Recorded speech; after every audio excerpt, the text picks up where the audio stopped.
Hello and welcome to another episode of the Trash Talk Podcast. I'm gentlemen today have Smokey Rameriz from the Trash Talk. How you doing?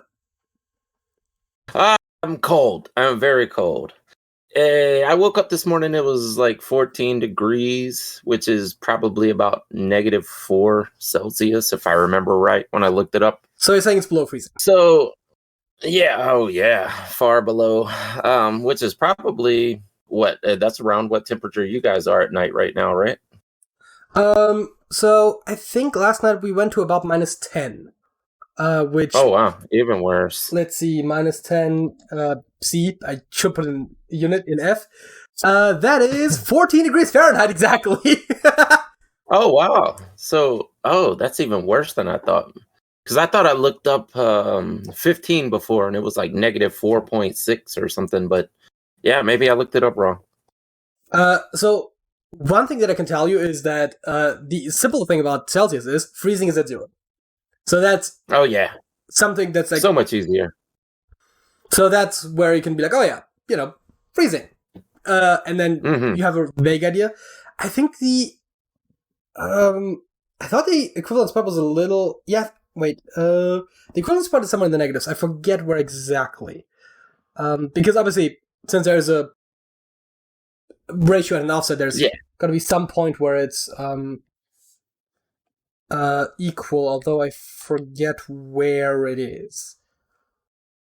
And I think I sent you that clip before. Yes, I did. I'm looking at it right now. It was a Saturday Night Live skit of how Americans have their own measurements for everything. Yeah, and how it makes absolutely no sense. So, turns out that the specific video you sent me is not available in my country. Oh, really? And I must confess I didn't go out of my way to try to find it otherwise, so, yeah. I haven't seen that particular one. It is hilarious, but it just touches on how ridiculous the units of measurements are in America and how they seemingly just came out of nowhere. Someone just made them up one day and said, we're going to use this to be different. You think about the temperature, like we were just talking about. Wouldn't it be better to just say 0 is freezing, 100 is boiling? Why does it? No, 32 degrees is freezing, and 212 is boiling. Why?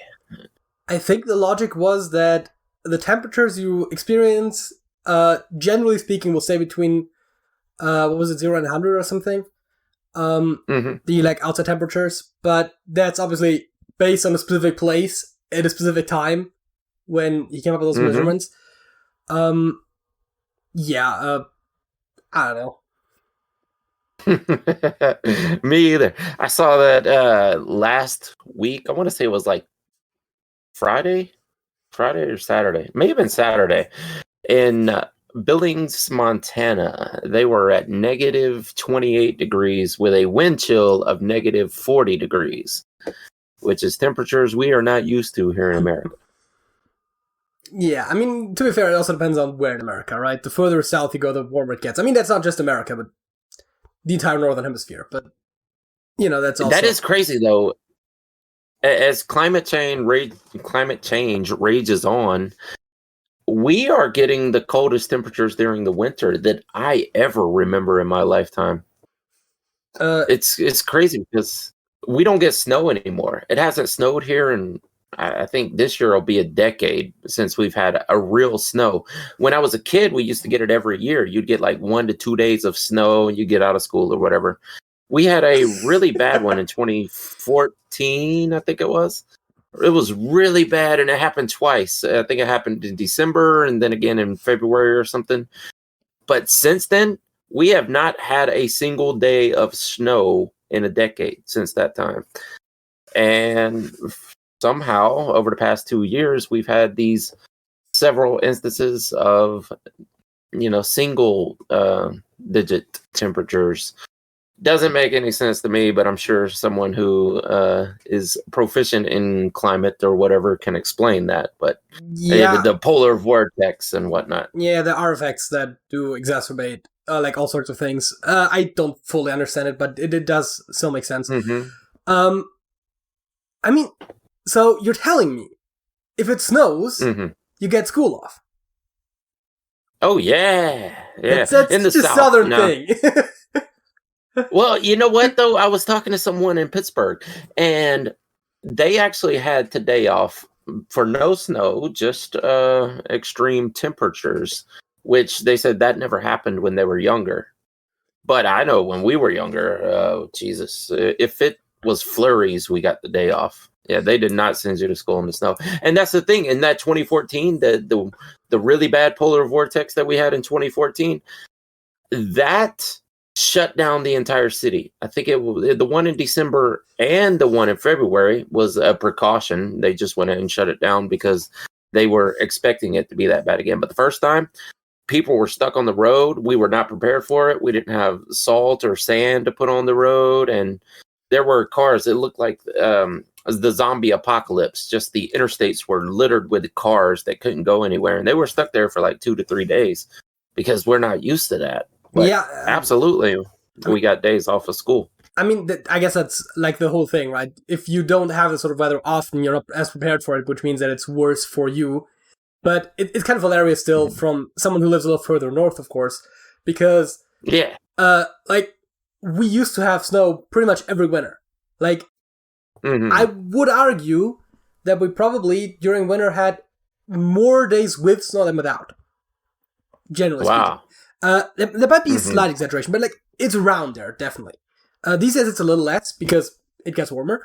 But yeah, no, we would still sometimes get snow days if it was like really bad. But like just the fact that there was snow, it is like what, like a foot of snow is like, whatever, that's just winter. Right?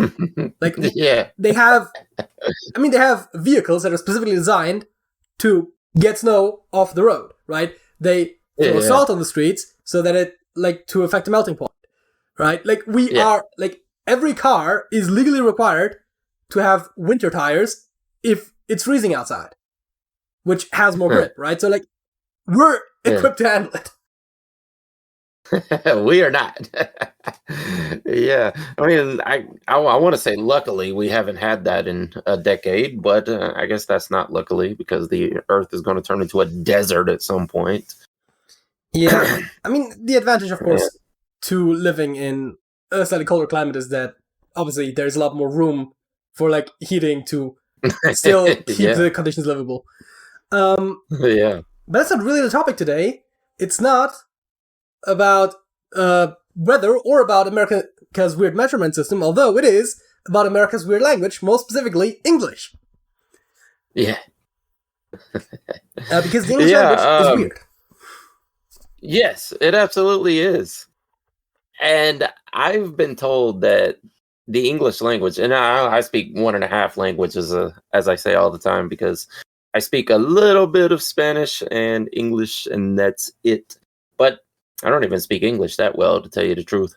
But yeah, I've been told my whole life that English is the hardest language to learn. And you, being that English is a second language, how do you feel about that?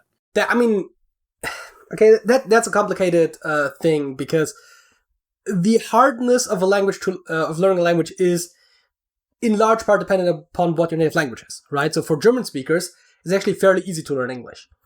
The same is also true for pretty much speakers of any Germanic language, i.e.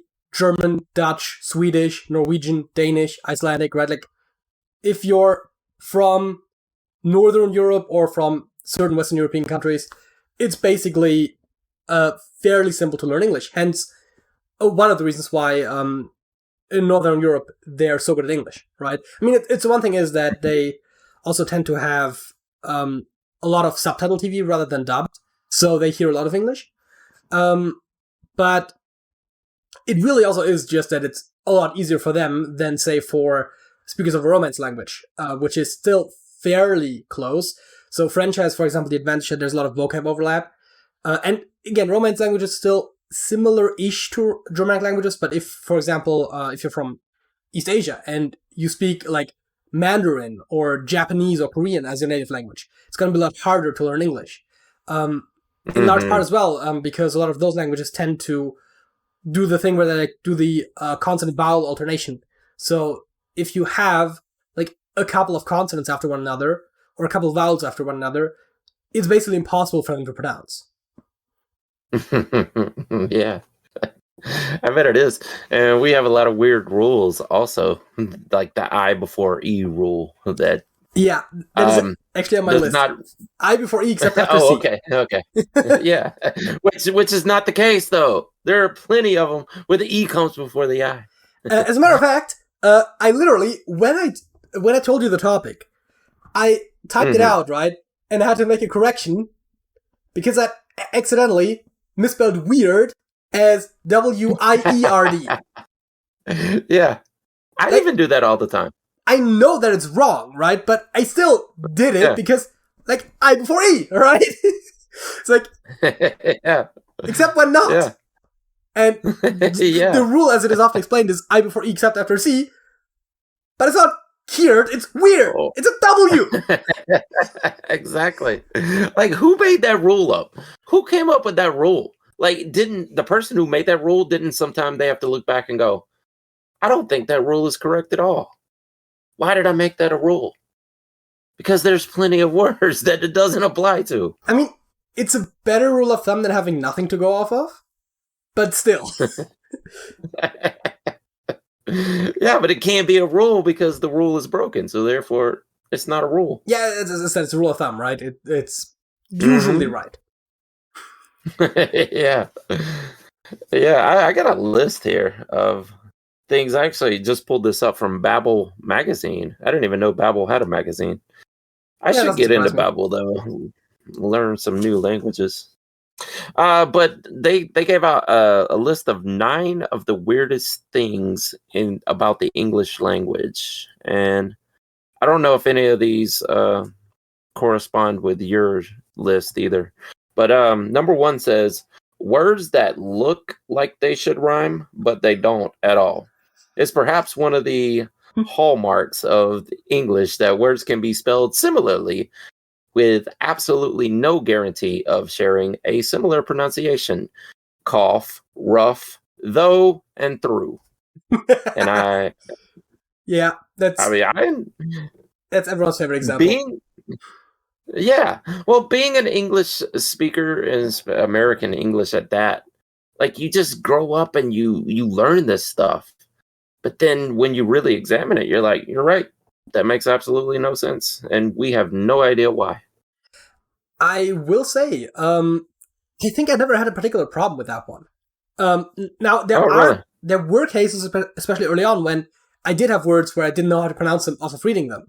But I don't think I've ever encountered that particular, like the whole, like, was it cough through, though, like that whole set.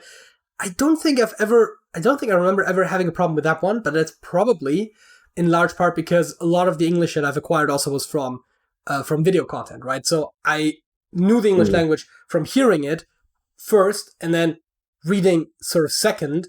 I mean, not universally, but in large parts. And so if you read it and you have a vague idea of like how the written language is generally pronounced, then you can make the connection to the word that you already know. So I think if you learn the spoken language first and then learn to read and write, as you do as a native speaker, for example, it's not as much of a problem.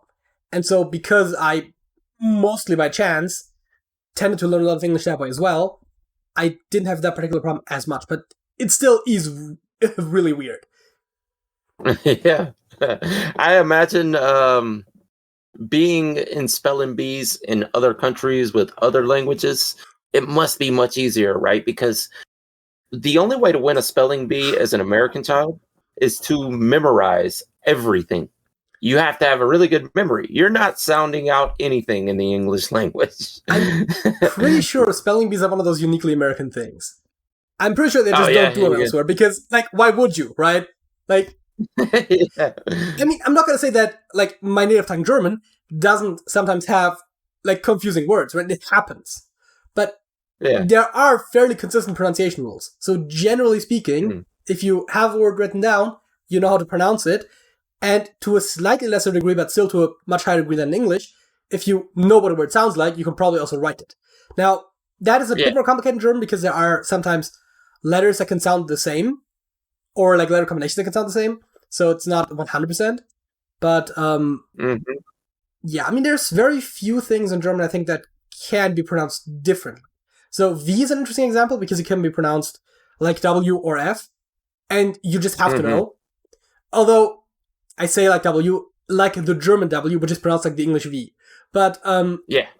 But yeah, no, that. But otherwise, like German is fairly consistent. Similar French, right? There are some things, right? Like the silent H's, of course, you can never know where they are because they're silent. You sometimes have, I think, certain vowel combinations that just make the same sound.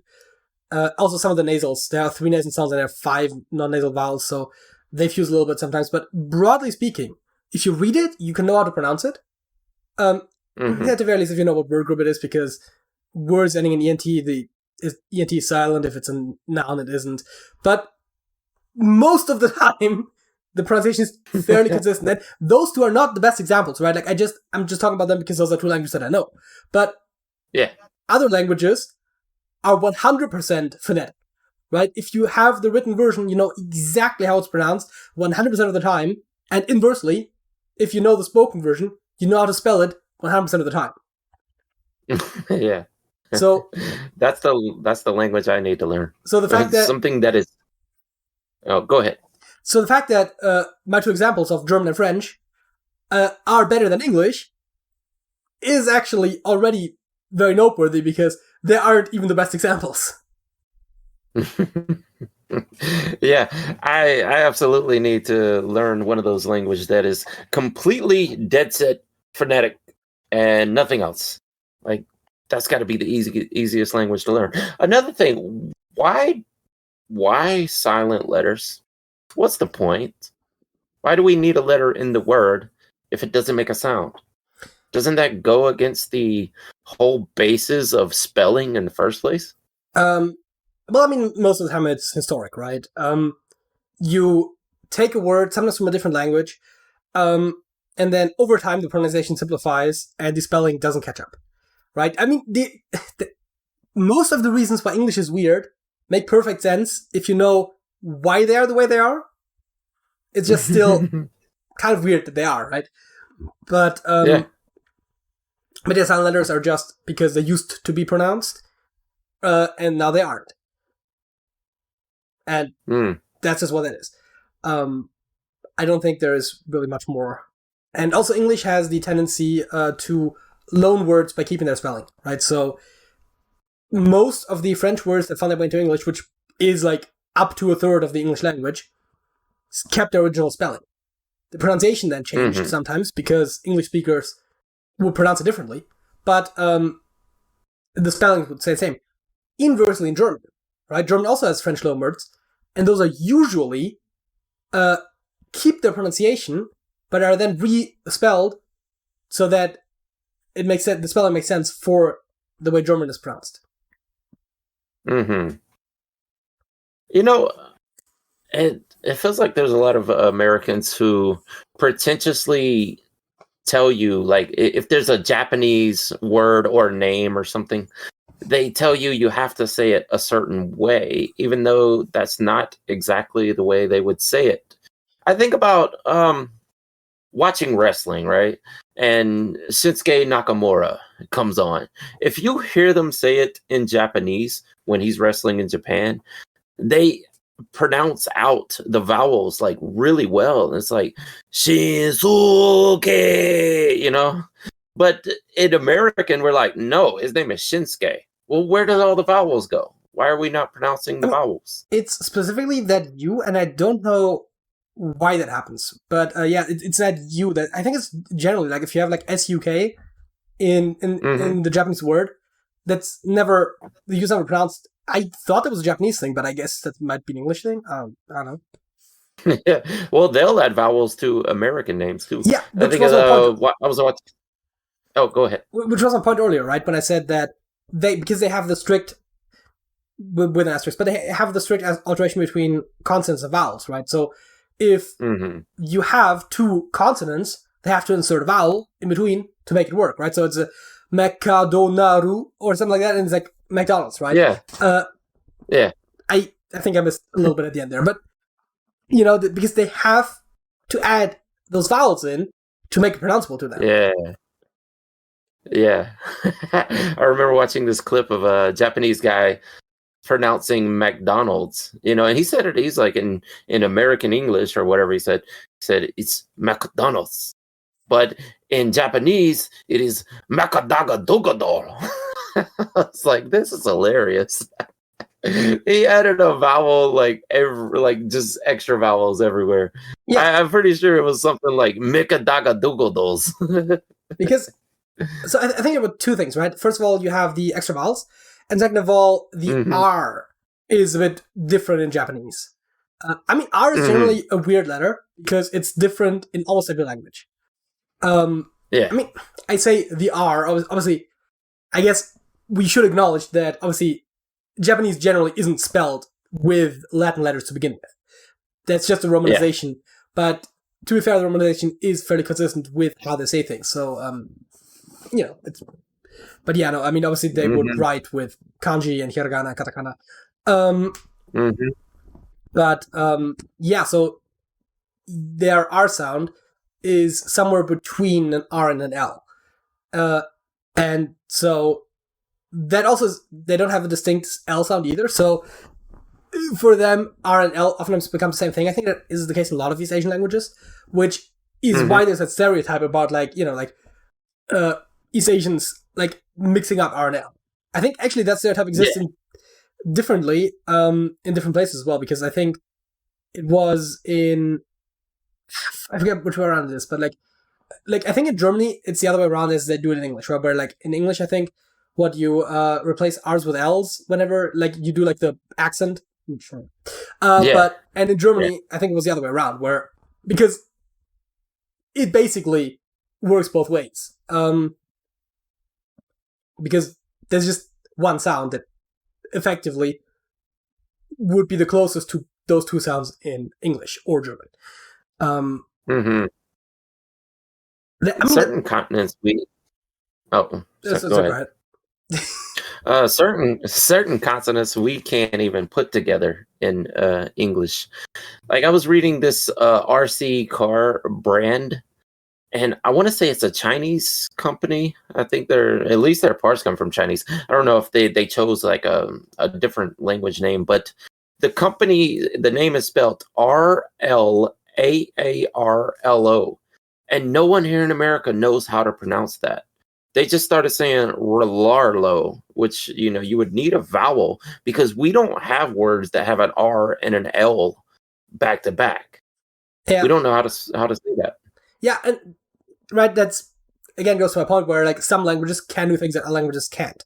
There are even some interesting examples where English speakers tend to struggle with putting ng at the beginning of a word, right? At the end of a word, king, right? It's perfectly normal. But if you have in the beginning of a word, it's just all of a sudden you can't pronounce it. Yeah. I don't know an example right now. I guess I don't know if Noon, the last name, is actually, because it's also I think spelled with ng. I don't know if that would be pronounced Ngung or if that is actually just Noon, and I don't know. Doesn't really matter. Yeah. But yeah, no. So there are things that English speakers also can pronounce. Actually, in terms of things in English that a lot of other people can't pronounce, I guess the two th sounds would probably be the best example, right? You have th and the, which are sounds that are incredibly rare across languages. So I think it was 1% of languages have that sound, and English just happens to be the biggest language in the world. So yeah, so many people speak English as a second language, and it's very hard for a lot of people to pronounce that sound. Which is why a lot of accents will make it either a t, d, or a f, right? Because they just can't pronounce it. Yeah, now that you mention it, I have heard other people they basically will just do the T sound if it's a TH instead of the or that. It's more or actually, S also happens sometimes, right? So the French, for example, will use the instead of the, right? Yeah. German sometimes as well, but I believe we were literally taught. That's what I was gonna say. I believe we were literally taught in school that saying de is better than saying s, because at least like it sounds more like it, I guess. I don't know. So they literally said, like, if you can't say the, just say duh, which actually sounds a bit like a Jamaican accent, but you know. Yeah, don't it? Yeah, man.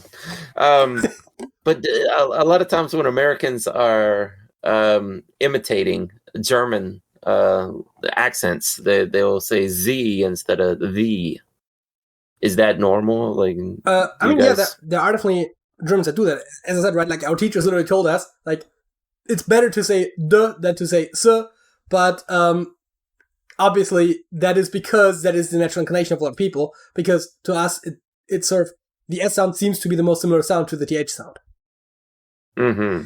Or at least to that TH sound, because we also oftentimes, and that's also, I think, in English classes in Germany, like, they talk about the TH sound, like there aren't two of them.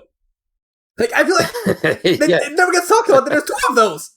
Like, whenever I heard someone explain, like, oh yeah, the dental fricatives, there's two of those, and I'm like, huh, now that you mention it, right? And at that time, I already spoke English fairly well. I obviously made both sounds, but I never thought about that before, because they always get talked about like they're one thing, right? Like, between the and the, right? Like thatch, I don't know, like, you know, like, there is like, that sound is completely different than in the. Yeah. Yeah. Yeah. You know, I was told, well, no, I think we watched some kind of seminar when I was in school about the English language. And I was told that the A sound for Americans, we say ah, you know, like that. But the English thought that was like a, how do I explain it? Like a disgusting way of saying it. So they say that because the ahs sound better than ah. You know, so they would say that instead of that. I mean, like, I never, I mean, that's the way the guy explained it in the little seminar thing, but I was like, do they really think it's a disgusting sound? I mean, I think they would say that you're doing it wrong, because their way obviously is doing it the right way, because as everyone thinks, the original. I mean, not even that. It's just that for most people, their native accent is the right way to speak their language, right? Like, and everyone else is talking funny. Yeah.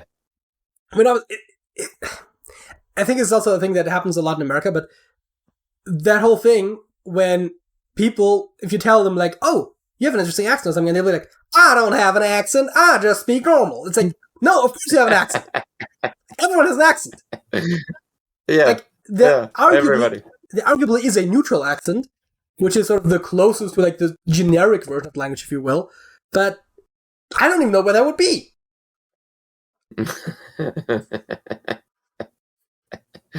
Dude, you nailed that southern hillbilly accent there. Yeah, I mean, to be fair, the whole I don't have an accent crowd is also all across the US. It's not just Southerners. It just seemed like the most obvious example for me, where it's like, no, like, people notice that you have like not even a subtle accent, right? Because if the closer you get to like your stereotypical like news presenter American English, right? Then you can argue like you still have an accent, I would argue, but it's sort of a neutral way of speaking, right? It's the way that actors and presenters, right, talk. And so, you know, that is sort of the closest to unaccented English, unaccented American English, if you will. But I would argue it still is arguably an accent. Yeah, I mean, it definitely is, you know, compared to people in England, but that is what we consider not having an accent for sure. But yeah, you're right. The dialects vary. Sometimes even in one single city, only in a single city, not even the entire state, they will have their own accent. I think it's very interesting the way people in Pittsburgh speak. It's completely different than the way they speak in Philadelphia. And complete with their own words that no one else knows outside of that city. I mean, I guess it gets around nowadays because of the internet, but someone from Atlanta with an Atlanta accent could have went to Pittsburgh 50 years ago and not understood half of what they were saying, even though it's still English. Like, They have their own dialect and words. I mean, to be fair, I will say I think most people are somewhat aware if their accent deviates from the standard, especially at the very least as soon as like radio existed. Although radio is not as long distance necessarily, but because you kind of have an idea of what the standard language sounds like, and you can oftentimes adapt that, right? I had an experience when I was in Austria, right? And we were on a class trip in Austria, and we were in a supermarket, and the cashier was talking to the person in front of us, and I'm like, Jesus Christ, I can't understand a word of what she's saying. Right? Like, this is going to be a problem because we're going to have to interact with her, like, in a minute. And then, like, we come up and she speaks perfectly fine German. Like, perfectly fine, proper German. It's like, yeah, no. She knows that us foreigners can't speak her, like, heavy Austrian dialect. I mean, obviously, various dialects across Austria. I'm not trying to generalize here, just don't know what particular dialect it was. But, like, obviously, Germans, right? we probably talk to each other a little bit, so, I mean, even then, you ain't from around here. But, you know, like, even if she didn't just go by, I haven't seen these people before, like, just, we were probably talking to each other, like, she knew that we wouldn't understand her, so she switched, right? It's I believe it's called context switching, right? Black Americans do it a lot as well, right? With African American vernacular English, aka Ebonics, and, like, sort of more proper English, if you will, when they're speaking to white people, right? So there, like, that thing happens all over the place. So there is generally like an awareness of like how people outside of your group would expect you to speak, and some adherence to that. Yeah, we always called it tone switching, but context switching is probably a better word for it anyway. I believe the linguistic term is context switching, but I also haven't looked into that in a while. Yeah, it makes more sense. Let's get through this list here. Oh yeah, we talked about 1 point so far. Words that look exactly the same, but with different meanings. There are some words like record and record that mean two completely different things when used as a noun versus a verb, of course.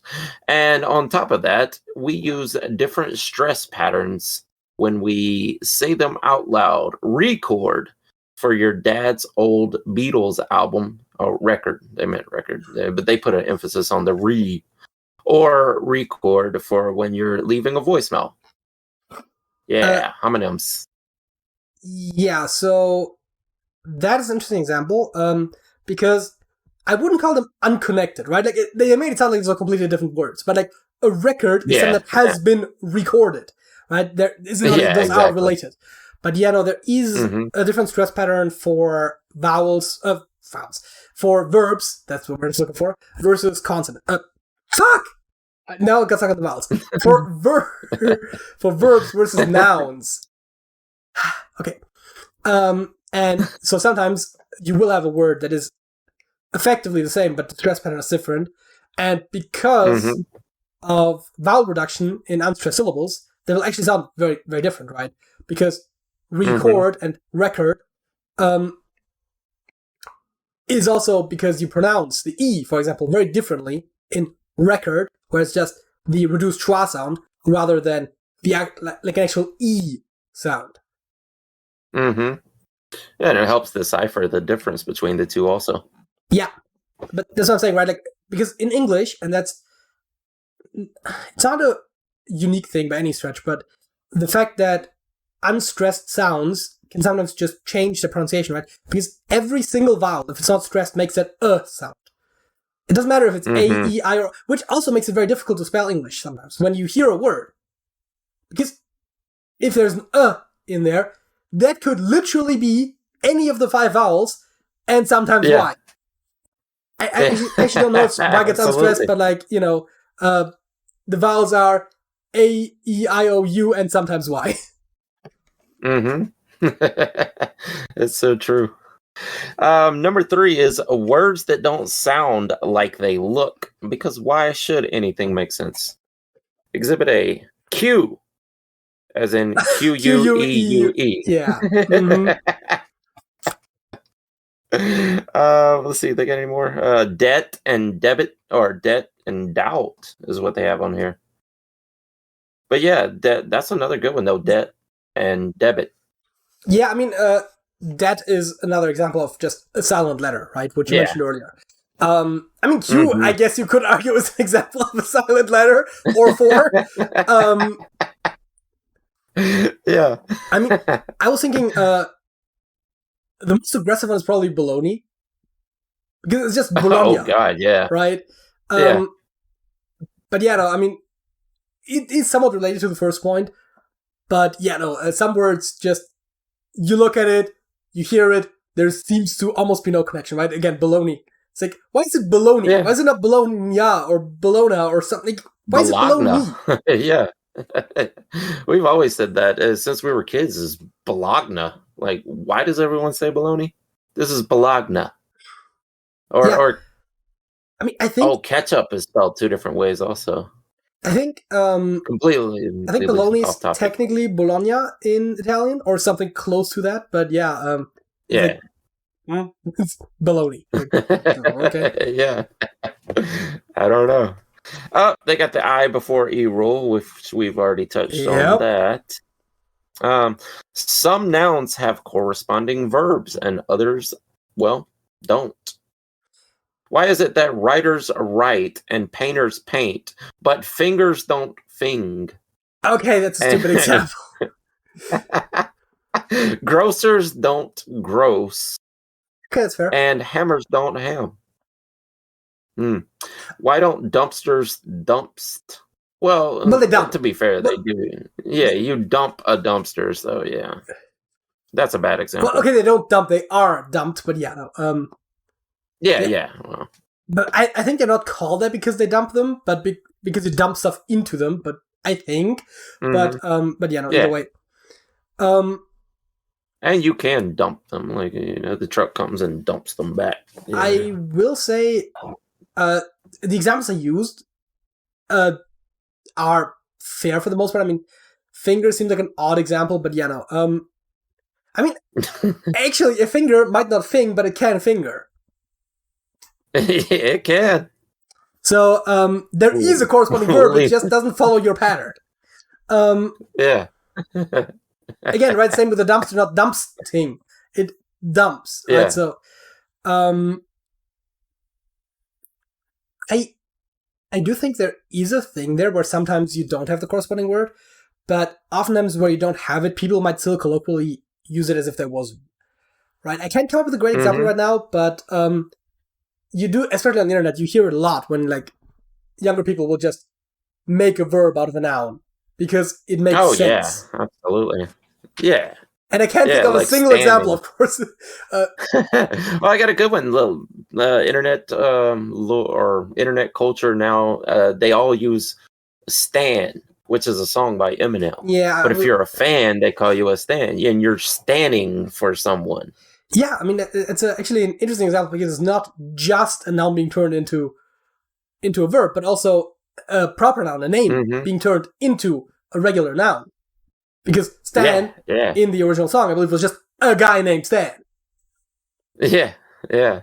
And I was listening. Oh, go ahead.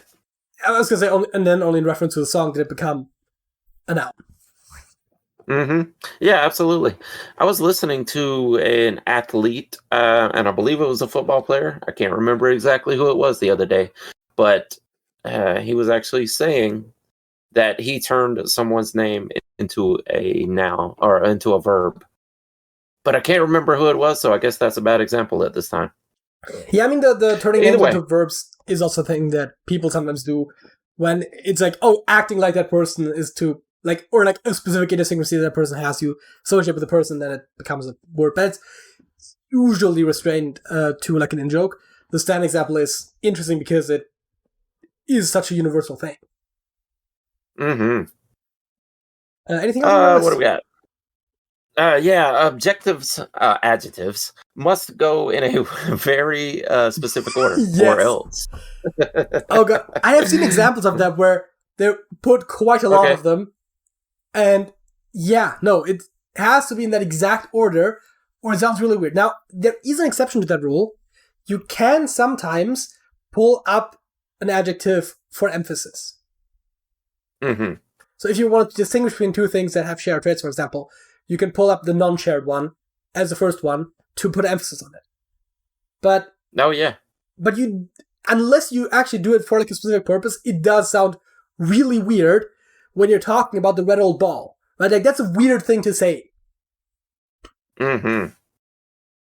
They have examples of the big bad wolf. Oh, you know what? I have an example of one. I always talk about people in the South.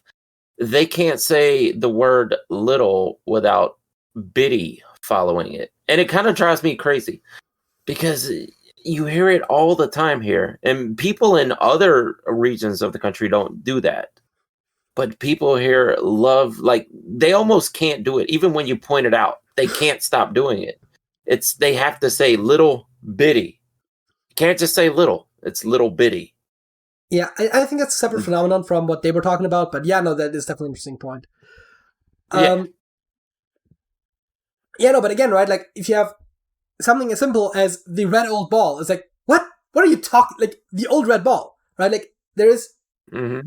Now, if you have, like, oh, over in the shed there are some old balls, grab one of those, like, oh, the red old ball, right? Then, because you're talking about old balls as, like, a collective thing, then putting red in front to distinguish it makes sense. Yeah. Right, but otherwise, you sound like a psychopath. Metaphorically, actual psychopaths usually are very good at blending in. But, yeah, no, I mean, it's just, there's a very specific order, and we all know it, and we couldn't tell you what it is unless we actually, like, specifically learned it, but most people that speak English at a reasonably high level will intuitively know in which order to put the adjectives, and know if you're putting them in the wrong order because it sounds weird. But we probably would, unless you have heard this fact before, which obviously we both probably had, but you will not be able to necessarily explain why what they're saying is weird. Yeah, that's what I was going to say. Because we have no idea why. That's just how it is. Then again, that's a lot of the English language. We have a whole extra sound you have to get used to. Would it surprise you to learn that in most other languages around the world, we already did TH. Yeah, I was going to say, I literally already said that. Yeah. It was bound to be TH, yeah. Yeah, exactly.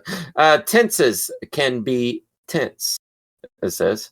If the past tense form of complete is completed, then why wouldn't the past tense of go be goed? Yeah, that is a big one.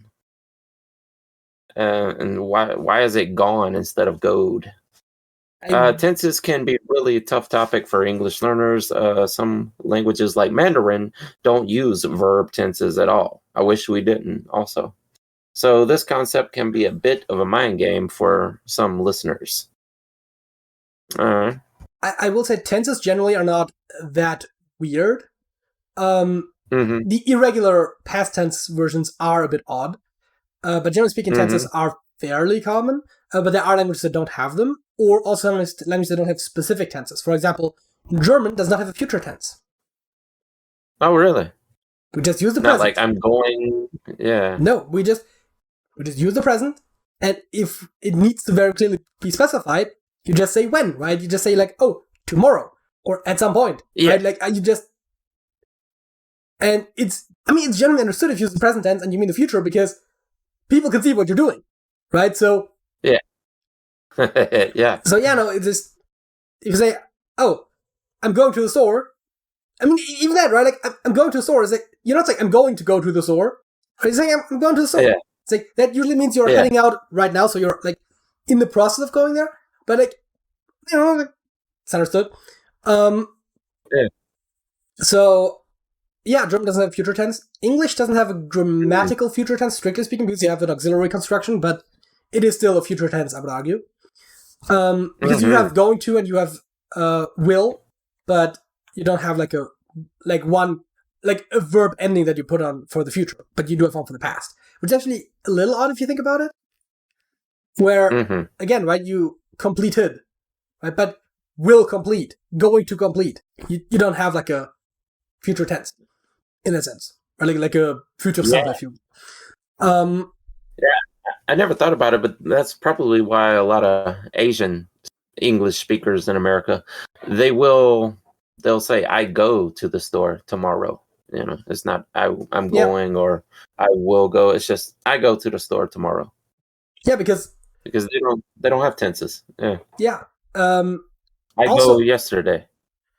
Yeah, also in terms of verbs, right? There's one other thing that's a bit weird, and that is you don't conjugate verbs in the present for person except for third person singular. Right? I go, you go, he, she, it goes. We go, they go. Yeah, I skipped you, but I already did you. Because technically, you is the second person plural, not the second person singular. The second person singular obviously was thou. And suspecting it wasn't thou, it probably was thou, but I don't know that for a fact. Really? I think people say thou because it looks like it says thou, but it's not like anyone says yao, it's you, right? So I think it's probably thou, or thou, thu or thou. I think thou probably because in German it's du, which sounds a lot like thou, right? Like that's very close. And so I suspect that I don't. This is just a pure guess. Everyone I've ever heard as an English speaker says thou. So you would think that they know, but then again, most people haven't studied Shakespeare in English, and even those that have might not necessarily have looked into like what the actual original pronunciation is. So I don't know. If etymologically to me, since it is a Germanic language, it would make sense. If it was similar to like German, I think Dutch is also similar. I don't know what offhand, but so I would suspect that maybe it wasn't actually thou, but that's besides the point. Yeah, but yeah, probably right. So it is kind of weird that verbs only change in the present in the third person. Now, because in a lot of other languages, like again, German, French come to mind, so most Germanic and Romance languages thereby, you conjugate for every person. There's a different form. Actually, in French, sometimes the first and second are the same, sometimes the second and third are the same. Or is it, no, sometimes first and third are the same, I think. But anyways, sometimes some of the forms are the same, which is also a bit weird. I don't know in German right offhand, I would have to ich gehe, du gehst, sie, es gehen, es geht, wir gehen, ihr geht, sie gehen. That's what I got. Yeah, no, I think those are all different. So, and in English, they're all the same except for that one. I'm pretty sure there are languages where they're just all the same. Like all 6 forms would be the same. But in English, it's weird because 5 forms are the same, and then like the 6th one is different. Well, not the 6th one in how you order them, but you know what I mean. Yeah. So this whole time we should have been saying thou shalt not kill instead of thou. I suspect. I mean, this is something that either one of us could have easily looked up. I'm just purely guessing. Yeah. You may be right, though. I do know when you said that because you said du in German, I started singing in my head, du hast mich. Du hast mich. All right, the last one. Do you even phrasal verb, though? I love how they try to get colorful with the phrasing of their subjects here. Most native speakers never even think about this, but another reason the English language is hard is because we have these things called phrasal verbs, where 2 or more words strung together as a verb have totally different meanings. Did we not touch on this already? I think I talked about that in the future tense, like the going to, but otherwise I don't think we talked about it. It says, if you go over someone's homework, you are reviewing it, not literally moving over it. Yeah. And if you run something by someone, you're briefly updating them, not literally running past them. Yeah. That one's not quite as interesting, though. That's just, that's almost colloquialisms. Like, let me run it by you. Yeah, I mean, it's well established, but yeah. Yeah. I think auxiliary verbs are the thing that I would find interesting, right? We talked about the future tense. I also have an interesting example. Sometimes I feel like you have to use one for negation, right? So in if I say you have to, what is the opposite of that? How do you negate that? For you have to? Yeah. You don't have to. Yeah, right? Like, why isn't it you haven't to? I know it sounds weird, but that's just because they're not used to it. Like, why is it don't? Yeah. Where is do coming from? I mean, I can say you do have to. Know. Yeah. But that's just for emphasis, right? I can just say you have to. So, that's weird. You know what gets even weirder? If instead of you have to, I say you must, that means basically the same thing. Mm-hmm. Now, how do you negate that one? Mustn't. You mustn't. Yeah, and now tell me. Okay, we just negated you have to and you must, which mean basically the same thing. Now tell me, you don't have to and you mustn't. Yeah. Very different. Yeah. Because mustn't means shall not, and don't have to just means you're not obligated to. But people will tell you it sounds really weird if you say mustn't. I have a friend who says willn't. I don't know if she just does that on her own or if it's kind of colloquial to where they're at. But instead of will not, she says I willn't do it. I mean, the correct contraction will be won't. Yeah, well, that's what we would say. But so I thought about this. Actually, this is the first thing I wrote down because about English is weird, right? Like the mustn't versus don't have to. Because it's literally negations of synonyms that end up meaning something very different. Which is just weird. I don't think we have a... It is. I don't think we have a direct mustn't equivalent in German. Right? I mean, obviously you have ways of expressing that something's forbidden, but we don't have a word that means you have to, and then in negation means you have to not, basically. Yeah. Is there any other languages that use contractions? Certainly, yeah. I'm trying to think. So, actually, French has mandatory contractions in certain situations. Really? In English, of course, we talk about mustn't and won't, but, must not, will not. You don't have to contract anything in English as far as I'm aware. No. Whereas in French, if you have, for example, de, meaning of or something like that, right? It's a preposition. If that comes before a word that starts with a vowel or with a silent H followed by a vowel, then you have to put it as D apostrophe rather than DE. D, I guess. D. It depends a little bit on. Yeah. That's.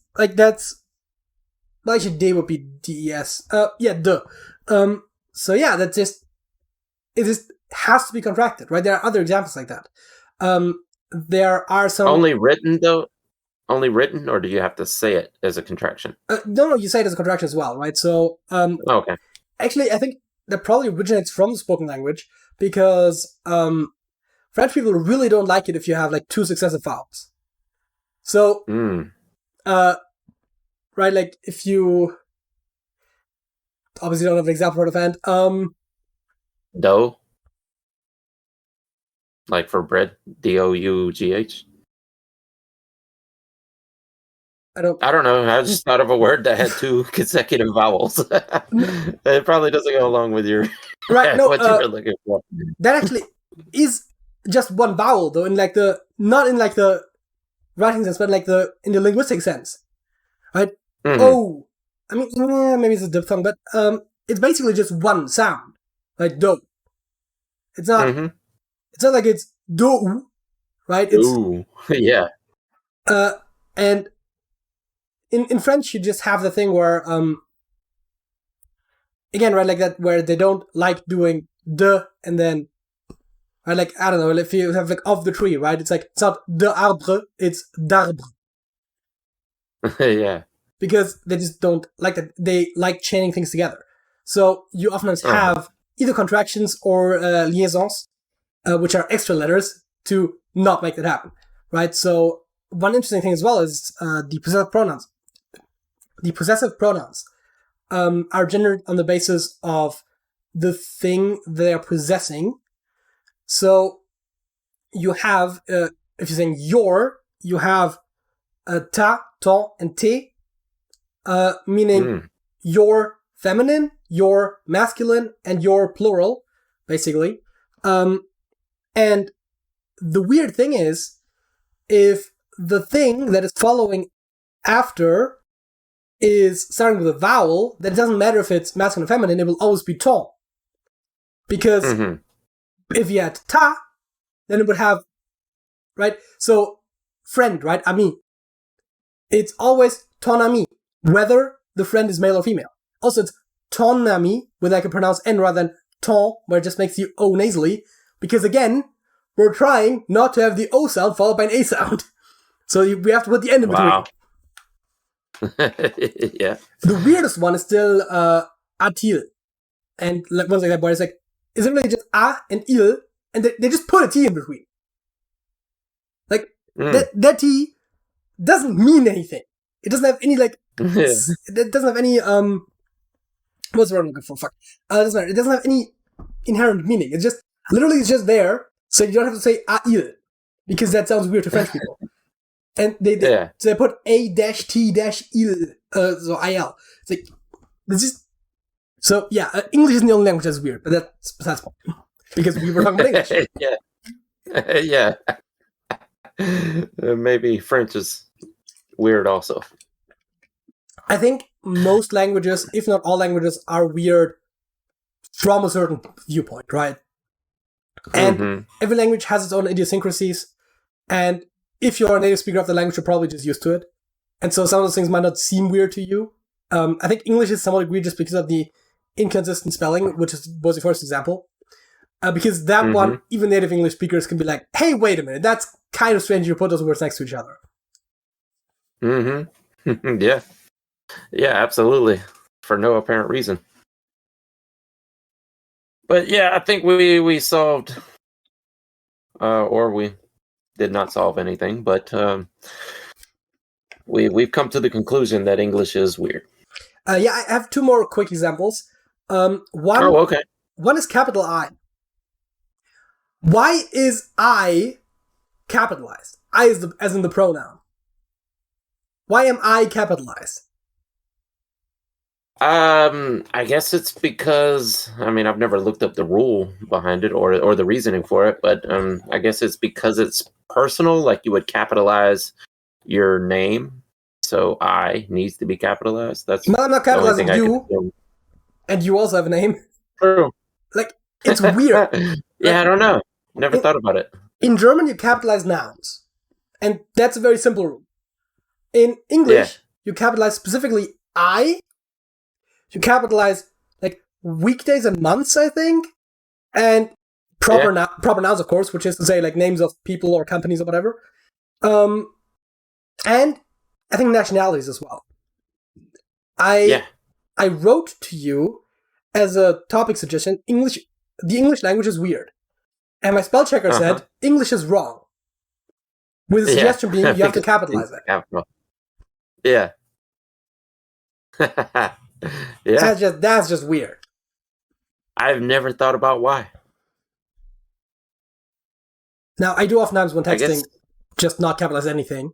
But in theory, yeah, that's supposed to be capitalized. I guess there's some kind of proprietary meaning behind it. I never really thought about it. And the other point I had written down that I think is kind of weird, although it does also happen in other languages, Germanic languages at the very least. Actually, I think Romance languages as well. What is raining? It, right? You wouldn't say, you wouldn't just look out the window, see rain and go, oh, raining. You say, raining. It's raining. It is raining. Like, what is it in this example, right? I don't know. Like, it's very cold right now. I guess it what is cold right now? Space around you. Yeah, no. Now, to be fair, German does it too. I think French does it too, although they don't really have it. It would be il, which is actually even funnier because that also means he. So if you say il pluie, it's like he rains. It's like great, even funnier. I mean, it technically means he and it, but it's usually translated just as a standalone word would be translated as he. in that context, of course, it would be translated as it. But yeah, no. So it's not unique to English. It's just kind of a weird thing, and I'm pretty sure there are languages that don't do that. Because why would a general observation need some it that is being it that, right? Yeah. But it would sound so weird if we took it out now, though. I mean, yeah, right? That's what I'm saying, right? You look out the window, it's raining, it's like... Yeah. Huh? Raining. Like, the weird part is you probably get what I'm trying to say, but it still sounds off. I'm sure there would still be people that go, what's raining? It's raining. if someone asks me what's raining, I'm gonna say it. And they're gonna be like, it's what? Exactly. And they're like, it's raining. Wow, that's crazy. The things you never think about, but you do. You say them your whole life and never think about it. Yeah, no, I mean, I was watching a video at one point where they were talking about linguistics as well, and they were saying like, oh yeah, some languages don't have a future tense. I'm like, that's weird. How do you know if someone's talking about the future tense? And only like 5 minutes later, there was going through my mind, and I was like, German doesn't have future tense. Like my native tongue. That I been speaking my entire life basically. Well, I mean, not the first couple months, but like that doesn't have future tense, and it's perfectly normal. I'm used to it. But when you say some languages don't have future tense, that sounds like a crazy concept. Yeah, it does. Yeah. Well, it's going to be cold tomorrow. What's going to be cold tomorrow? It. Just it. Yeah. So, I think it's time for your fact of the week. Yeah, it is. Let me pull it up. All right, this was pretty cool. Oh, never mind. I got a call here. Let me get that off the screen. All of the world's bacteria stacked on top of each other would stretch for 10 billion light years. That could wrap around the Milky Way 20,000 times. I've not fact-checked this. I just saw that and thought, wow, that seems way too long. Like, that's way too... I don't even know how they would fit on Earth. I mean, I understand there's billions of bacteria within every square foot or whatever it is. But really, is there enough space on Earth for something to reach 10 billion light years stacked on top of each other? I mean, yeah, sure. I mean, why not, right? Because it's the same thing where the human body, if you like look at the surface area from like all of the insides, like you fold it out, is also like, I think way bigger than a football field. Yeah, true. And it's like, if you fold it all up neatly, it fits into a human body, right? So, and that is an area comparison. If you do a length comparison, it's obviously one dimension only. I think that it sounds like a lot, but it also doesn't sound entirely implausible. So, I'm willing to believe it. Yeah, it may be true. I mean, I'm guessing it's true. It was on a interesting facts website, Science Focus, to be exact. Gonna tell you right now, those aren't necessarily always true. I have definitely seen interesting facts on one of these types of websites, then double-checked it, and only to find out that actually it's just not true. I mean, that one definitely sounds like it could be true. My fact of the week is also a very simple one. It's about a marketing firm called Piala from Tokyo.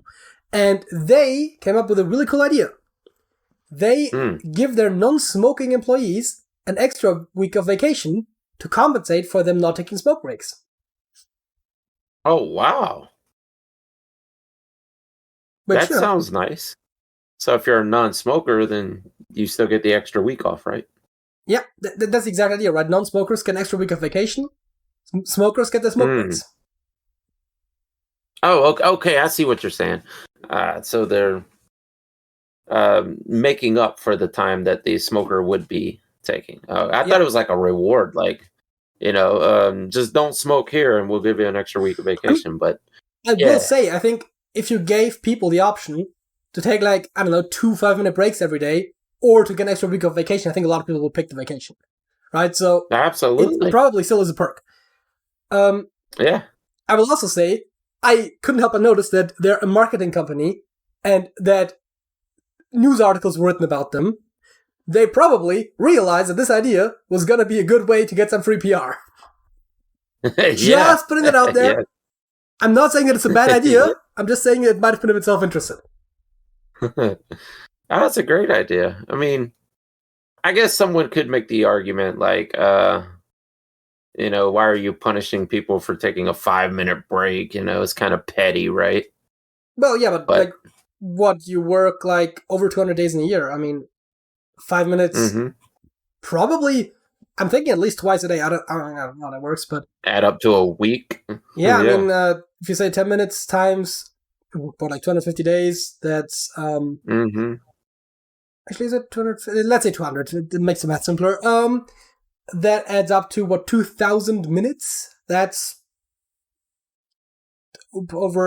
substantial. Over 60 makes that over 30 hours, definitely. And, a week, that's like 40 hours. A normal work week. I mean, they were saying something about 6 days, so I guess they might work more because it's Japan. But, yeah, exactly. I mean, to be fair, if you work more, that also just means you take more smoke breaks, right? So it'll more or less even out. So yeah, I mean... Yeah. So back of the napkin math gives you almost 30 hours of smoke time.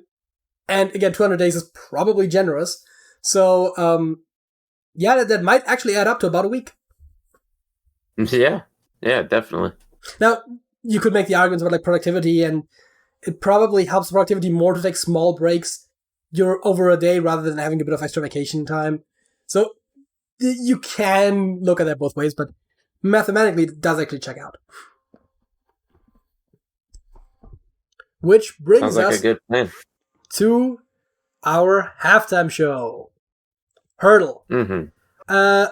I maybe should have asked you this before, but do we want to do decades or do we want to do like those genre and gimmick ones? I'd like the decades personally, but we can do either one. Then. Well, I mean, I think we did the gimmick ones last time, so let's do the decades, starting with the 50s.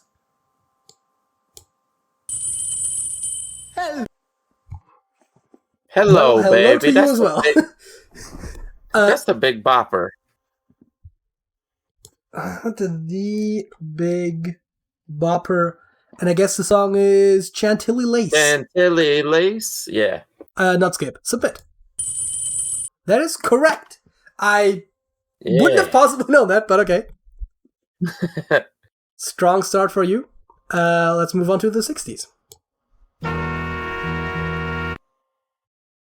Oh, I know that. I can't think of it right offhand who it is. That sounds this may have been used as a sample. I was thinking it sounds like incidental music in a movie, right? When like an action scene's about to start, or like it's about to get dramatic.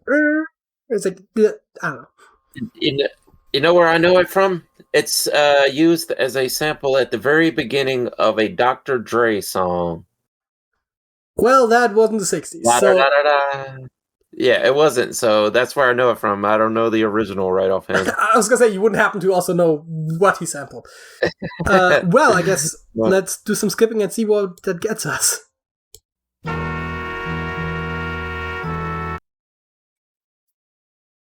Huh. I don't know. I immediately feel like I'm watching like some old like crime procedural or something. Like I'm watching like Diagnosis Murder or something. That's what it feels like. Yeah. As a matter of fact, it's like specifically the show I thought of for some reason. I don't know why, but it sounds like the exact kind of music that they would play when it's getting like tense or something. Yeah. I still don't know where it's from. Not at all. I think we need to go to the next section.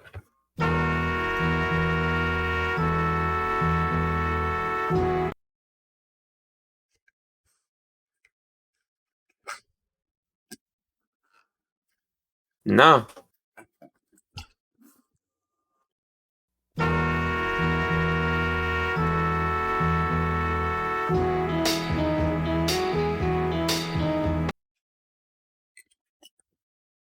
I don't know that. Other than that first little section, like I don't know that I've ever heard this song. I will say I feel like it's starting to sound like it might be the more recognizable part of the song, but I also probably don't know it in which.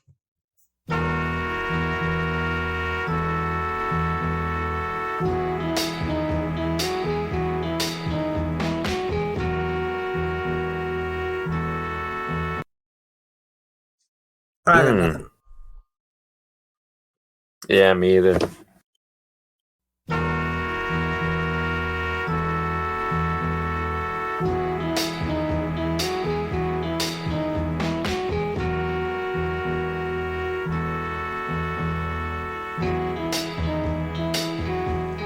You're just... You could type in those words, maybe, but I do not know that song. Well, Just gives us Just Like a Woman by Bob Dylan. Your Just gives us absolutely nothing. Well,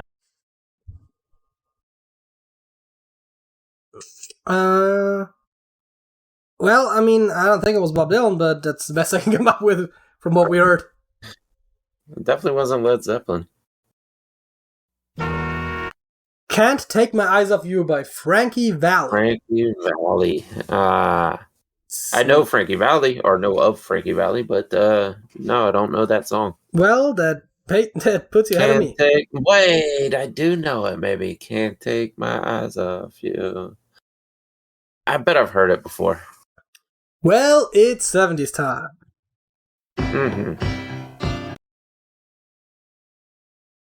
Also sounding familiar, but nothing yet.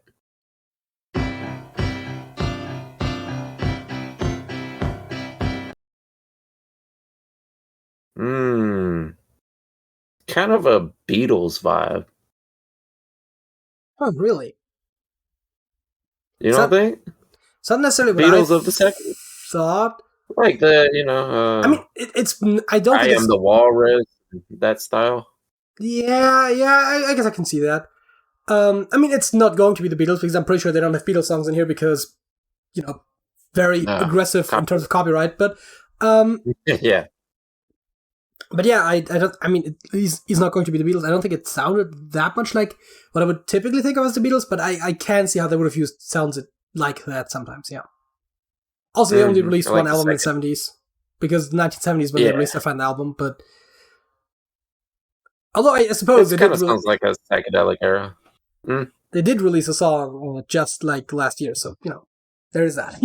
Oh, they also released the album in '94. Okay, fair enough. I mean, they split up. I think before they released the 1970 album, but I think they split up in. I think it was at the end of '69, but it was old recordings. Yeah, I love how they just randomly gave like a 1-hour concert on top of their record studio, and then never performed together again. Yeah, it's not like they announced the concert at all. It's not like they announced at the concert that they split up or anything. It's just they gave that concert and then like they brought another album and then they announced that they were split up. It's like, okay, cool. Yeah. Yeah, anyways. I guess let's listen to more. Yeah.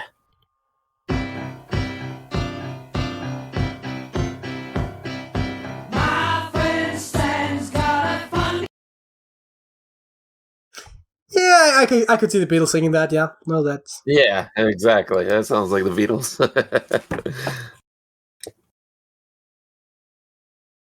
Got a Telegram Sam by T-Rex. I don't think... That's not T-Rex. I don't think that's T-Rex. I mean, to be fair, the only T-Rex song I can think of out of hand would be Children of the Revolution, but it sounds nothing like that. Yeah. We got some artists called Sam... We got Samson and Delilah. No. No. Yeah, I don't know. I can do the old whoops. I can do my. Oh, my was it not Sam? Was it Stan? Stan. My friend Slade. Stan by Slade. Huh. Yeah. I mean, I wouldn't have immediately thought Slade from this, but I can see it. Yeah, I mean, it kind of has a glam feel to it. My friend Stan. I heard Sam. I'm sorry, but... Yeah, I did too. I thought he said Sam. I mean, to be fair, maybe he does, right? Maybe the lyrics talk about multiple friends, and I don't know. Maybe I just misheard. It's more likely, but fair enough, it's Slade. Yeah, I mean, I could see that, right? If you think about like Far, Far Away or something like that, that sounds a bit more like that. Oh, yeah. Just picture their goofy outfits. How And the about... big sideburns, like the big chops. Well, I think the outfits aren't going to get any less goofy. We're talking about the 80s. Yeah, exactly. Okay, that was nothing. It was... It did not make a single sound. Oh, no, I mean, it did. It was very quiet, and it might have been under the... Oh, did I miss it? I don't know if that... Okay, so there is technically like a minimum sound threshold in Discord, and this was very quiet. It might have just been too quiet. Ah.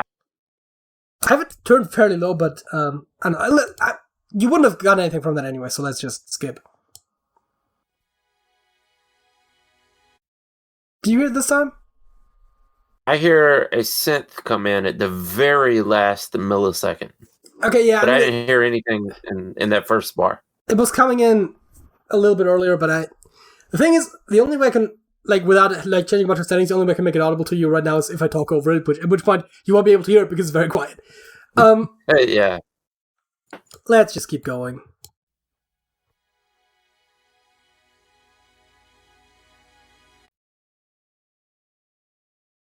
Something weird is happening because now I didn't hear a synth until the very end of that bar. I mean, it is just one note anyways, but let me play while I'm talking very quietly over it and see if you hear it a little bit better then. Because this is what it sounds like. Yes, I did hear it that time. Yeah, sorry to the viewers. I have no idea what it is. Like, the thing is, on the recording, like, this sort of limit doesn't exist, right? So it's going to have been on the recording every single time. Yeah. But that. Well, let's listen to more of that.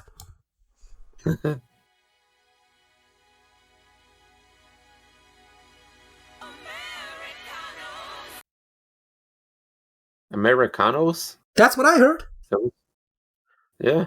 Americanos by Holly Johnson. Oh, that's got to be it. Sure enough. Yeah. I mean, to be fair, it's the second time that we guess just off of lyrics, which is, like, not necessarily... Yeah. But kind of cheating. I mean, is it cheating, though? Because we're just working with what we were given. Yeah, I mean, that's true.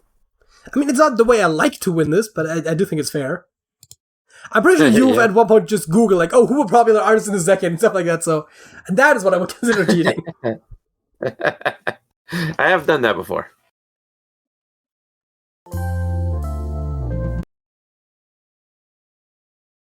I mean, at least it was louder. Yeah. Sounds like R&B. Yeah, I could see that. I mean, especially because it's the 90s. Mm-hmm. Don't know who it is just yet. It does sound like R&B.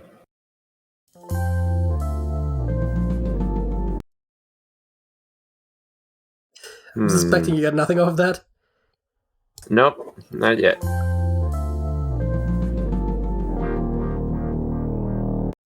Oh, maybe not R&B. No. I was gonna say that now that is probably rock, because rock music often has rock or maybe even metal, right? Like sometimes they do have like very soft intros. Yeah, and the distortion on the guitar was starting to get heavier at the end. I mean, it's all I know what it is. No, we can go on to the next spot.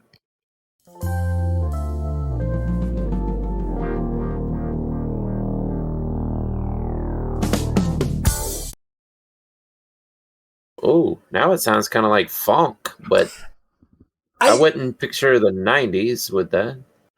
I kind of love this, right? Because normally, we often have this thing where, like, oh yeah, it just keeps repeating the same thing over and over again, and you feel like you're not getting anything new. This time, like, every time, it feels like it's going to a completely different song. Yes. It changes genre with every few seconds. It's kind of impressive that they can pull that off while still sounding like a coherent song. Yeah.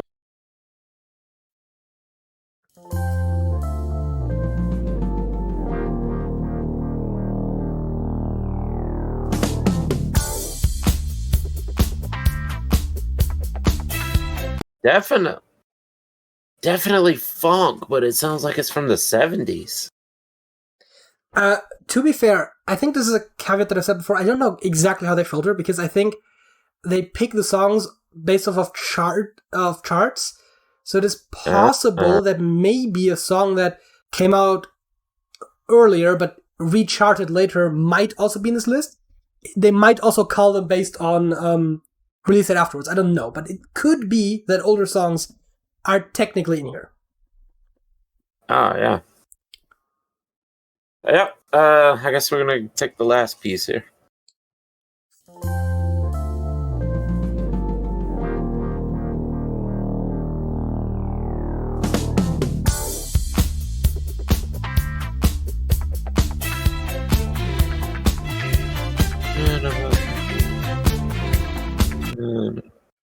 Dang it. The thing is, if it's the 90s, which I mean it's supposed to be, then I could just see someone starting to rap pretty soon. Yeah. I don't know. Like, I feel like I know the hook, but I can't think of the words right now. I got nothing.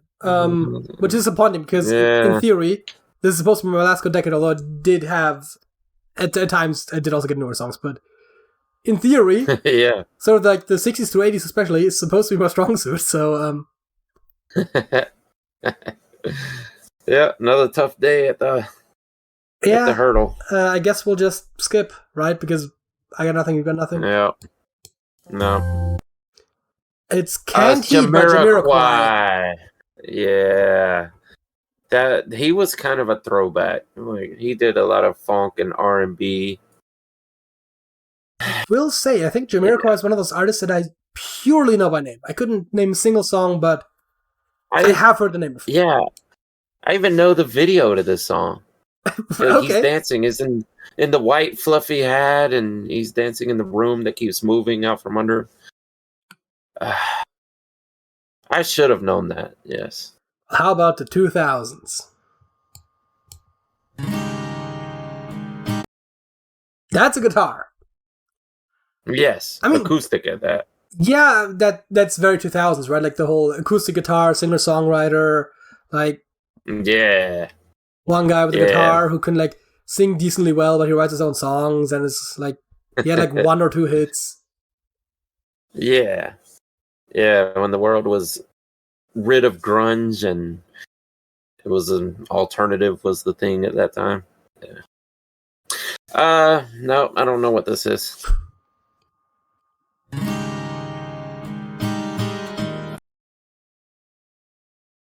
I feel like it's like John Mayer or something like that. That's exactly the kind of person I was thinking of when I said like, you know, like one guy in his guitar, like singer-songwriter type. Yeah. Yeah. Like James Blunt was like probably the most successful of like that sort of in that maybe genre, but like John Mayer, like yeah. Yeah. I mean, we can look if he does have any in here. Your Body is a Wonderland. That title isn't familiar. Body's a wonderland. Do you think that's what it was? Bodies. I don't know. I mean, it's probably not, but it's worth a try. I mean, it's better than skipping, I suppose. Yeah. Yeah. No, not that. I've been waiting. Definitely one of those guys. You nailed that.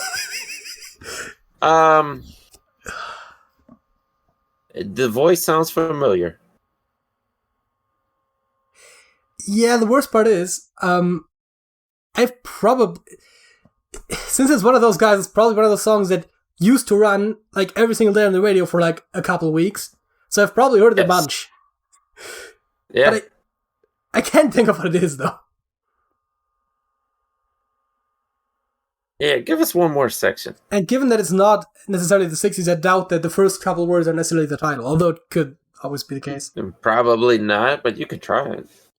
I mean, he said, I've been waiting, which doesn't bring anything. I could put just waiting. Sitting, waiting, wishing by Jack Johnson. Oh. I mean, it's probably not Gwen Stefani. No. And it's not Counting Crows. Well, I mean, that just happened to have a W and AI in the title and then TING in the artist. I mean, Oh, Jack Johnson is one of those guys.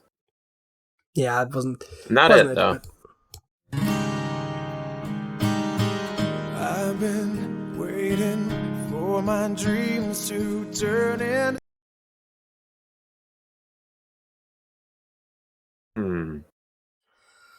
Now, we could definitely Google those lyrics and get it. I mean, yeah, but again, that's not really the point, is it? Like, typing in the lyrics and seeing if we happen to get a hit is one thing, but, like, just Googling it and look up what the title is. Yeah. The worst part is I probably, like, on some level know this song. Because I feel like I know all of those songs, at least in terms of having heard them a couple times. Well, give us another piece. I've been waiting for my dreams to turn into something I could believe in. And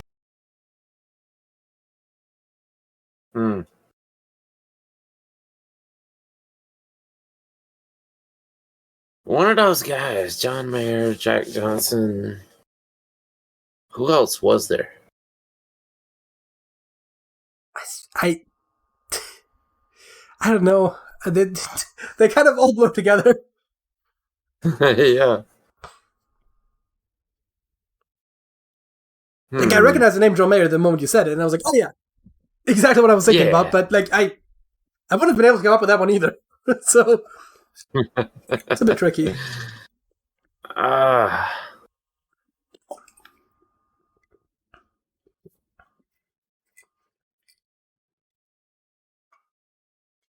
Try this. Try David Cook.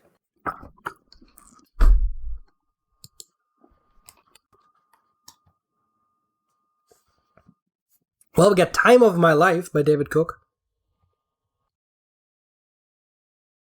Is that it? Yep. I got it.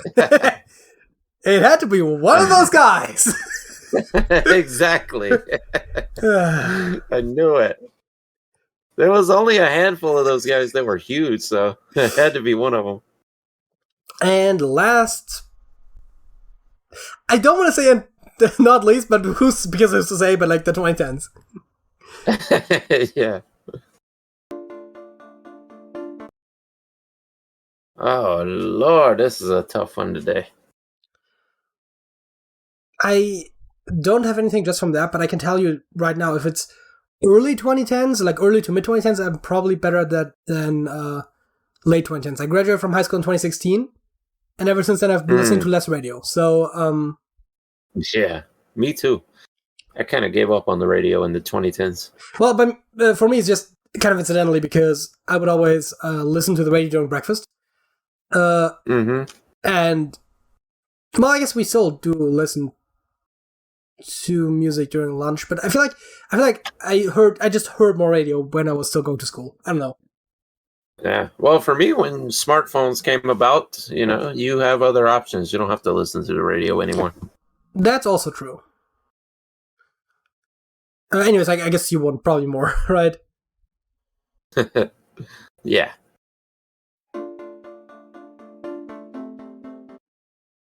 Oh, wait. I do know this. It's a female singer, right?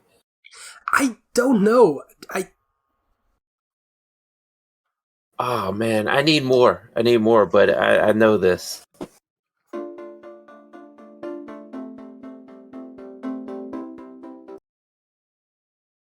Oh!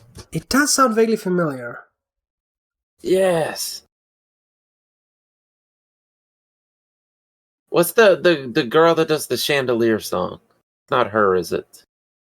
Oh fuck, what's she called? I don't think it is. Saya? Yeah, I think that's. I think she does probably not Chandelier song, but probably not. I think this is probably not her. But I want to say this is probably a bit earlier. I feel like this sounds like something that would have been on the radio, like I don't know, 2013 or something. Like that's my feelings tell me somewhere around there, and I think she popped off a bit later than that. So I think the Chandeliers thing was probably like late 2010s, early 2020s, probably late 2010s. But like I don't know, like 2017 maybe or something. I don't know. You think it was that? I feel like it was 14, 15, somewhere in there. I'm not entirely certain, but I'm mostly just guessing off of what I think I maybe half remember. Hey, yeah. I guess we can get a little more.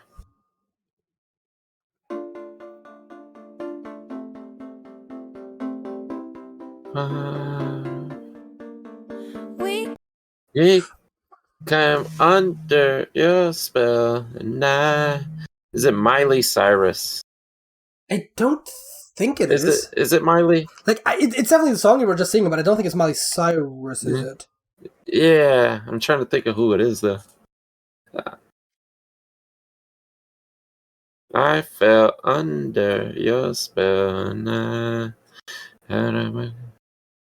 God dang it, what is it?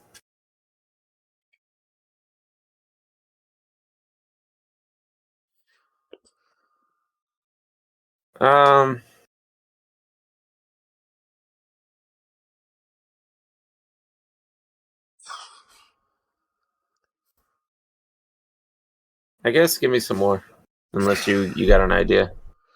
No, I mean the only thing I think of is just either to listen to the same thing again or to listen to more. I think more helps, but I think you were further than the 4 seconds I would give us anyways, which is the problem.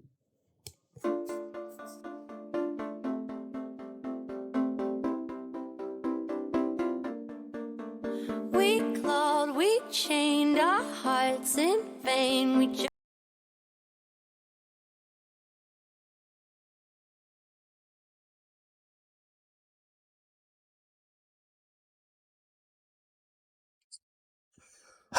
I definitely know this one from like hearing it, but yes. I can't even tell you with certainty that I know the title.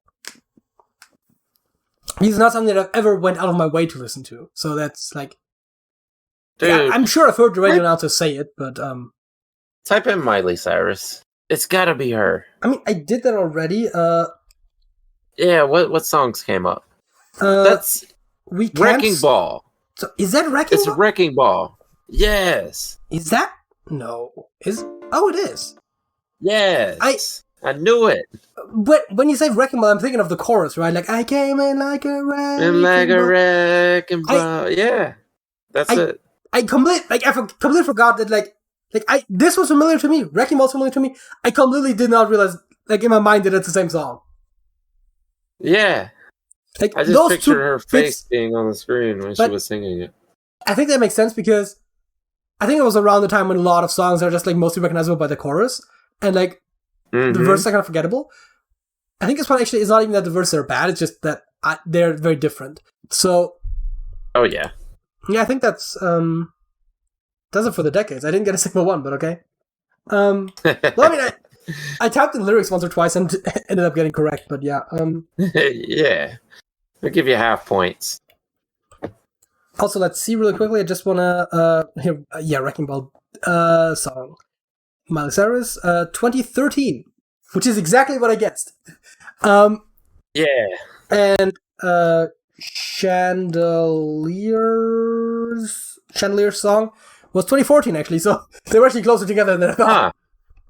I thought that was a bit later. Thinking. But when I said this song sounds like it's roughly from around 2013, I was spot on. Mm-hmm. Which brings us to the second topic. I just remembered a thing that I should have done, but I didn't.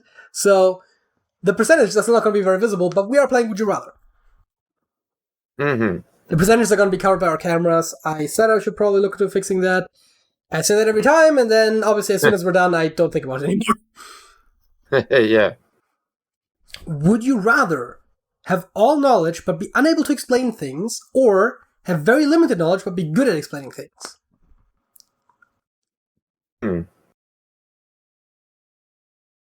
Wow, that is tough. I would say have limited knowledge but be good at explaining things. I feel like a big problem with this question is, what do they mean by very limited? Right? Do they mean like more limited than the average person? Because no way. I mean, all knowledge is also a lot. Because, I mean, if you can't explain things, then what good is the knowledge? Yeah, but I feel You like can't you can pass it still on to use anyone. it, right? Like, You could use it for yourself, yeah, but you'll never be able to pass it on to anyone. I think there's a lot you can do with all knowledge. I mean, Yeah, yeah. I think I think it was with Hollywood, or was it with when I had you on last time? When we talked about how omniscience should be almost equivalent to omnipotence, because you can know exactly how every little thing you do impacts things, Yeah. and so you can theoretically cause any conceivable effect because you know which cause to use. Mm-hmm. So I think knowing everything for me would be the answer, but yeah, I'll take that also. I'm already not very good at explaining. 64-36 for knowing. Would you rather be an elder sibling or a younger sibling? God, that's hard to say, right? Because I feel like if I'm still a child, I would rather be the elder. Because I feel like, but if as an only child, I don't have a good perspective on this, right? If you have experienced a sibling dynamic, you obviously probably have a preference, but I think intuitively you would want to say elder because those are generally seen as having more authority. But at the same time, there's always a stereotype about the younger sibling being often preferred by the parents, right? Yeah. I think I'd probably. I was the youngest myself. Yeah, I would probably pick elder. I mean, you picking elder if you were the youngest also might well be the result of like the grass always being greener on the other side, right? But yeah, I think intuitively I would probably also say elder. But again, right, I was an only child, so but I am an only child. So I couldn't really speak to that. Also, I guess being an elder sibling means that I would have been an only child for a while. 50-50 exactly. Yeah, that makes sense. Would you rather only be able to play Fortnite for the rest of your life or only be able to play Minecraft for the rest of your life?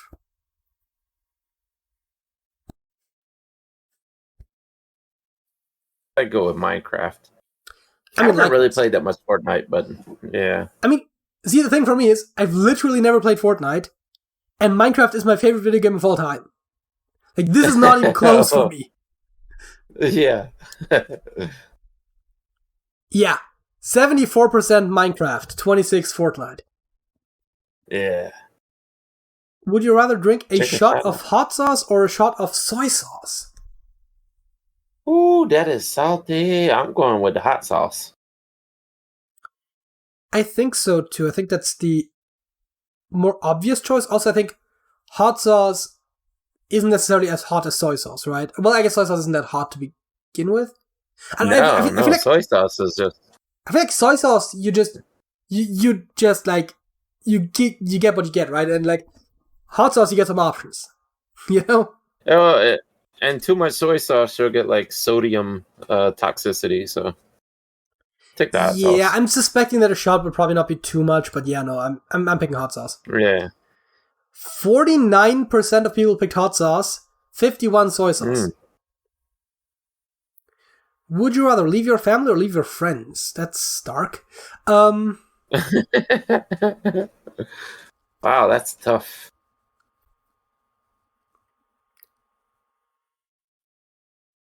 I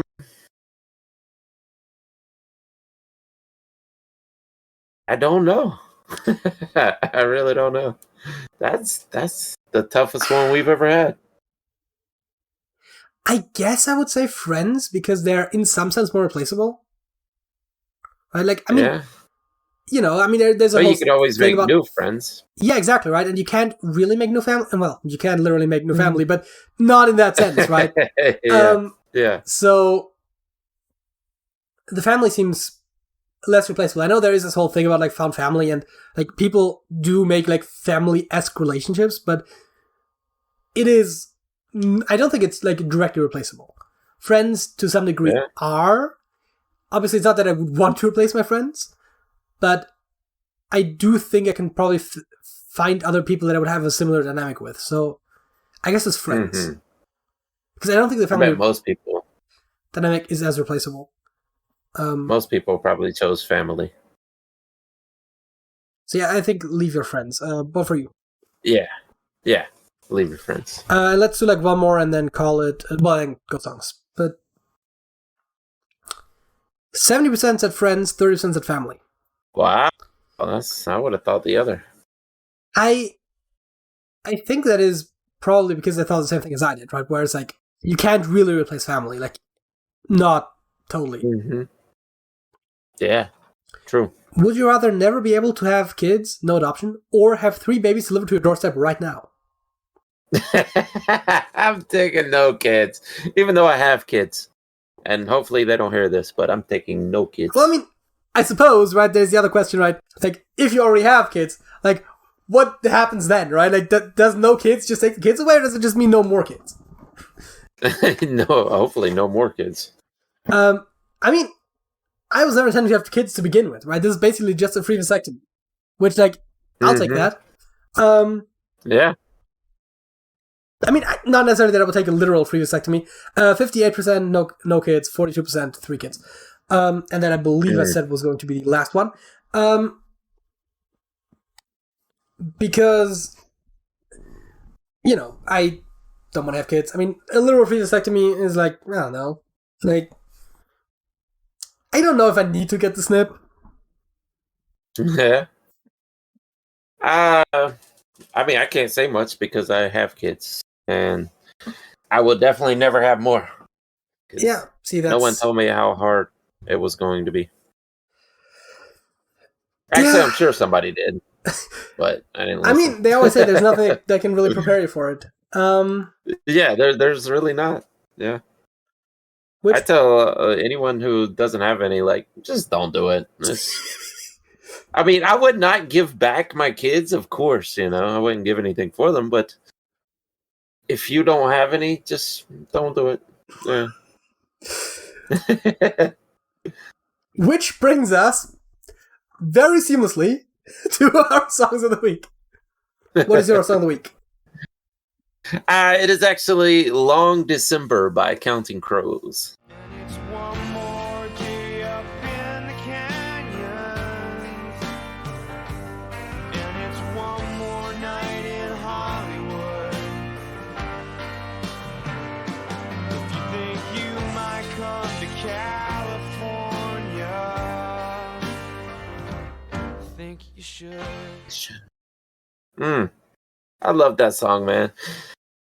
It was fitting for this time of year. It's always the song you listen to after you've had a really bad year and you want to just wash it away. Like, all right, January now, it's time to move on. This year is going to be better than the last. Very depressing, though. Counting Crows was always a depressed lyrical styling. And I can't recall the lead singer's name right now, but he's done multiple interviews recently talking about that. They're most known for a song called Mr. Jones and Me. This is a great song also. A lot of people don't like that emo alternative folk rock of the 90s, you know, Counting Crows and Dave Matthews Band, but I absolutely love it. What do you think about it? I will say, haven't listened to the song more than once really, so I don't have a strong opinion on it yet, which I guess, in a sense, though, is a good thing, right? Because I feel like it's very rare for me to hear a song for the first time and immediately go like, oh, I love it. But it's very common for me to hear a song for the first time and be like, ooh, no, nah, that's not for me. So the fact that I don't have an immediate opinion on it is probably a good indication. I think I can't really say much more about that because... Again, I bet if you explored them more, I don't know. I don't really know. I know what you say on here, but I don't really know your musical stylings there. So, or your musical taste. But I bet if you listen to more Counting Crows, you would enjoy it. Yeah, I mean, it's just for me. It's just a lot of classic rock and metal. And you know, I mean, you know, there's occasionally like the traditional pop, which is, I mean, just classic rock but pop, right? Yeah. And like occasionally some newer rock songs, but like it's just a lot of that.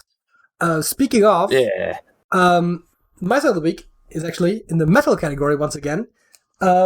and it's Ex Infernus by Hammerfall. The sun is silent. 9 circles, the passage into the abyss. Remember my name. Demon from hell.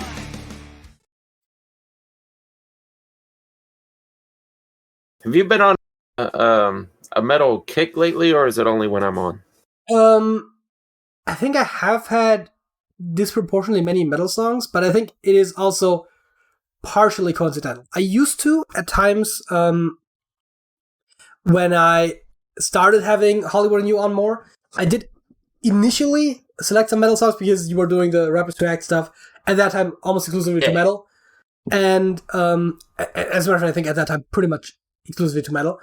And so I figured, like, it, to me, made sense to pick metal songs then, because I do also like metal, at least certain subgenres of metal.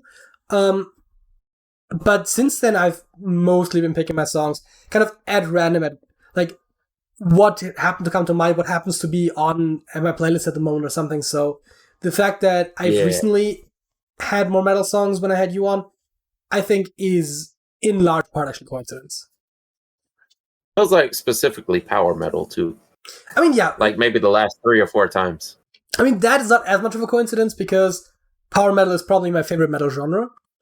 But it's for me, it's a lot of power metal or like older heavy metal, symphonic metal, but it's mostly power metal. Yeah, definitely.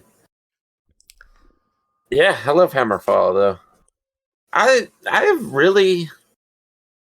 don't think there's a bad power metal band that I've ever heard. I can't think of any. I think I might have heard some bad power metal songs here and there, but I can't think of like a band that has been like consistently bad. Although to be fair, I'd say my favorite. If I've heard a bad power metal song, that also probably means either it was by a band that I already liked, so in that case it might be an outlier, or by a band that I didn't know, in which case I probably just didn't necessarily go to my way to listen to more of them. So yeah. And I like Hammerfall, but I would say my favorite has to be either Dragon Force or Powerwolf. Yeah, I mean, I think Dragon Force call themselves speed metal, but as I always say, it's just power metal but faster. Yeah, exactly. I do like Powerwolf. I think Hammerfall is always going to have a bit of a special place for me because I think Hammerfall was the band that really got me into metal. Like, I mean, there were like, everyone knows like 1 or 2 Iron Maiden songs and stuff like that, so it's not like I hadn't had any exposure to metal, but I think hearing a Hammerfall album one time in like a friend's car, I was like, this is actually really cool. And that's when I started listening to Hammerfall. Shortly afterwards, I think, I don't know if Alex brought them to my attention or if I found them first. Sabaton, right? So, like, but Hammerfall, in a sense, was kind of like the first metal band I liked. So I think they'll just always have, I guess I'll always have a soft spot for them. I think it's also the metal band that I probably have the most songs of in my collection just because it was the first one as well. But yeah, I think they kind of sound like a throwback to Judas Priest. Judas Priest had a lot of stuff back in the day, especially like Painkiller and songs like that could have been considered power metal, even though that wasn't a genre at the time. Yeah, I would say different vocal style, definitely, between Hammerfall and Judas Priest. I mean, they're still both very high octaves. Yeah, that they are, but I think... Maybe the delivery, yeah. Yeah, that's... I think Judas Priest has a bit more of an edge to them, if you will. Hammerfall's very clean, right? Like they have, yeah, that's true.